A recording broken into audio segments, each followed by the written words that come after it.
জমিন, জমিন হবে সেদিন রাত সাক্ষী। জমিন হবে কি সাক্ষী? রাত সাক্ষী। ইয়াউমা ইদিন তুহাদ্দিসু আখবারাহা, আল্লাহ জমিনকে বলবে এবার তুমি পাপের বয়ান দাও। রাত সাক্ষী হয়ে তুমি বয়ান দাও কি কি ঘটেছে তোমার উপরে। কারণ আমরা যত পাপই করি না কেন, যত কাজই করি না কেন, সব জমিনের উপরই করি, তাই না? তো জমিন সেদিন বয়ান দেবে, সাক্ষী দেবে। ইয়াউমা ইদিন তুহাদ্দিসু আখবারাহা। জমিন কিভাবে সাক্ষী দিবে, জমিন কিভাবে কথা বলবে? আল্লাহ তাআলা বলছেন বিআন্না রাব্বাকা আওহা লাহা, কারণ তার রব জমিনকে সেদিন কি করেছে? আদেশ করেছে, প্রত্যাদেশ করেছে। আল্লাহ তাআলার আদেশে জমিন সেদিন কথা বলবার সুযোগ পাবে, সব বয়ান দিবে কি কি হয়েছে জমিনের ভেতর, কি কি অন্যায় হয়েছে, কি কি পাপ হয়েছে, কি কি সংগঠিত হয়েছে, সব ধরে ধরে জমিন সেদিন বর্ণনা করবে। তাহলে প্রথম 5টা আয়াত আমরা বলে ফেললাম, যে প্রথম 5টা আয়াতে কিয়ামতের বিভীষিকাময় পরিস্থিতির একটা পিকচারাইজেশন পাইছেন আপনারা? হ্যাঁ, ভয় লাগতেছে আপনাদের? ভয় লাগতেছে? সেদিনকার পরিস্থিতি কেমন হবে খুব সংক্ষিপ্ত পরিসরে একটা বর্ণনা আমাদের সামনে আসছে না? এই 5 আয়াতে চলে আসছে। কিন্তু ভয়ঙ্কর হবে সেই দিনটা, কেউ কাউকে চিনবে না। ইয়াউমা ইয়াফিরুল মারউ মিন আখি ওয়া উম্মিহি ওয়া আবিহি ওয়া সাহিবাতিহি ওয়া বানি লিকুল্লি ইমরিইম মিনহুম ইয়াউমা ইদিন শাআনু ইউগনি।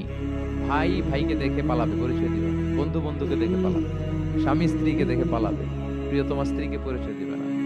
কলেজের টুকরা সন্তানকে পরিচয়, কেউ কাউকে চিনবে না। সবাই নাফসি নাফসি, সবাই নাফসি নাফসি।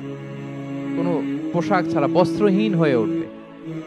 আমাদের আয়েশা রাদিয়াল্লাহু তাআলা আনহা বিষ্ণু ইসলামকে বললেন, ইয়া রাসূলুল্লাহ, তাহলে মানুষ কি লজ্জিত হবে না বস্ত্রহীন অবস্থায় উঠলে? তো রাসূল সাল্লাল্লাহু আলাইহি ওয়াসাল্লাম বললেন, লিকুল্লি ইমরিইম মিনহুম ইয়াউমা ইদিন শাআনু ইউগনি। প্রত্যেকের এমন একটা ভয়ঙ্কর অবস্থা হবে যে তার গায়ে কাপড় আছে কি নাই, সে কি রকম অবস্থায় আছে এটাই সে ভুলে যাবে। মানে ওই টেন্ডেন্সি তার থাকবে না। এত ভয়ঙ্কর হবে সেদিন।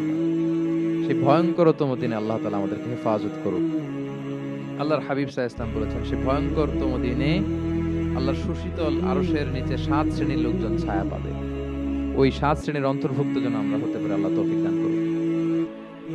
সম্মানিত ভাইয়েরা, তাহলে সূরা জিলজালের 8 আয়াত বিশিষ্ট সূরার প্রথম 5 আয়াত আমরা কভার করলাম। আমরা বলেছি যে প্রথম 5 আয়াতে আল্লাহ তাআলা কিয়ামতের বিভীষিকাময় পরিস্থিতির বর্ণনা দিয়েছেন, সেটা গেল। পরের 3 আয়াতে কি নিয়ে আলোচনা করা হয়েছে বলেন তো দেখি, মনে আছে কিনা?